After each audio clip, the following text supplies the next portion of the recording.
Bonjour à tous, bonjour à toutes. Bon, aujourd'hui, toujours dans le cercle trigonométrique, on va tout simplement voir qu'est-ce que la mesure principale d'un angle. Qu'est-ce que la mesure principale d'un angle? Bon, la mesure principale d'un angle, en fait, ça va être la mesure de l'angle, mais entre 180 degrés et moins 180 degrés. Je vais vous expliquer. En fait, on peut avoir des angles qui font par exemple 736 degrés, d'accord? Et donc, qu'est-ce que ça veut dire 736 degrés? En fait, un angle ici, il peut être défini par donc son cosinus et son sinus, mais son cosinus et son sinus, ils vont toujours être égaux, d'accord? Et quand est-ce qu'ils vont être égaux? En fait, un angle, il peut être défini par donc, son angle, et puis on ajoute un cercle, et donc on revient au point. Si j'ajoute tout cet angle-ci, si j'ajoute 360 degrés, je reviens au point. Donc en soi, on a cosinus, sinus de tangente et de ça, qui est toujours égal au cosinus, et donc de l'angle, plus le nombre de fois qu'on va faire le cercle. Du coup, en soi, on obtient quoi? On obtient que le cosinus de θ, ce sera toujours égal au cosinus de θ, plus, et donc, 360 degrés fois le nombre de fois qu'on va le faire, donc le nombre de cercles. Donc, par exemple, je démarre d'ici, j'ajoute 360 degrés, et je reviens là. Les cosinus et mon sinus sont toujours les mêmes. J'ajoute 360 degrés, et ainsi de suite.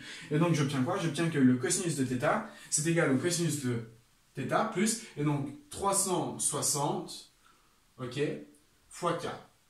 360 degrés fois k. D'accord? Et donc, mon fois k, il représente quoi? Mon fois k, il représente le nombre de tours que je fais. Et donc, tout ceci, je peux faire le même cheminement avec le sinus et le cosinus, le sinus, pardon. Et donc, j'ai sinus de θ qui est égal au sinus, et donc de θ plus 360 degrés fois k.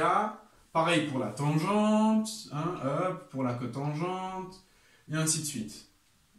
Voilà. Donc vous avez compris. Ok? Donc en soi, on va avoir une infinité d'égalités, d'accord? Donc cosinus, et donc je peux ajouter plein de fois 360 degrés. Et donc si je prends le cosinus ici de 736 degrés, en fait je vais tout simplement déterminer 736 degrés sous cette forme-là, en ayant un angle θ plus 360 degrés fois k. Et donc c'est ça qu'on va appeler la mesure principale. La mesure principale, ça va être l'angle θ qu'on a ici. D'accord? Donc, 736, c'est combien? C'est 16 plus 360 degrés fois 2. Vous êtes d'accord? Ça me fait 720, j'ajoute 13, je suis bien à 736. Et donc, le cosinus de tout ça, on a vu que c'était égal au cosinus de 16 degrés. 16 degrés, voilà. Et donc, la mesure principale de 736 degrés, ça va être 16 degrés. Donc, mesure principe et donc 736, c'est égal à 16 degrés. Voilà. Et donc, avec ça, vous pouvez vous amuser à prendre plein d'angles. Donc, par exemple, 1532, 4290, et essayer de calculer les mesures principales. D'accord? Donc, ça, c'est une petite partie du cours en trigonométrie qu'on fait. Bon, personnellement, je trouve qu'elle ne sert pas à grand chose, mais bon, voilà, il faut toujours la connaître. Et donc, ça, c'est pour la mesure principale. Qu'est-ce qu'une mesure principale? Voilà, voilà. Donc, un autre point que je voulais aborder dans cette vidéo, c'est les bornes du cosinus et du sinus. Alors, on a vu que le sinus et le cosinus, ils étaient toujours donc, sur le cercle, et donc le cercle est défini par ces points, moins 1 ici, 1, 1 et moins 1.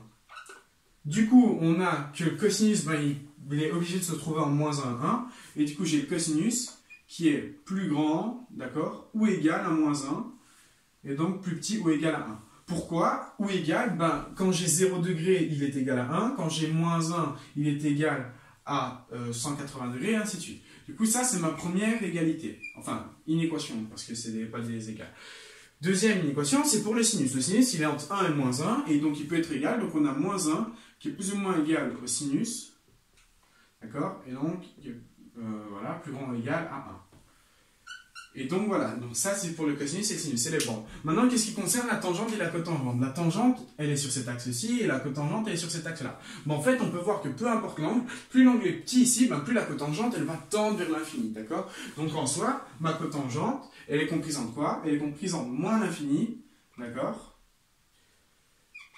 Et plus l'infini. Et donc pareil pour ma tangente.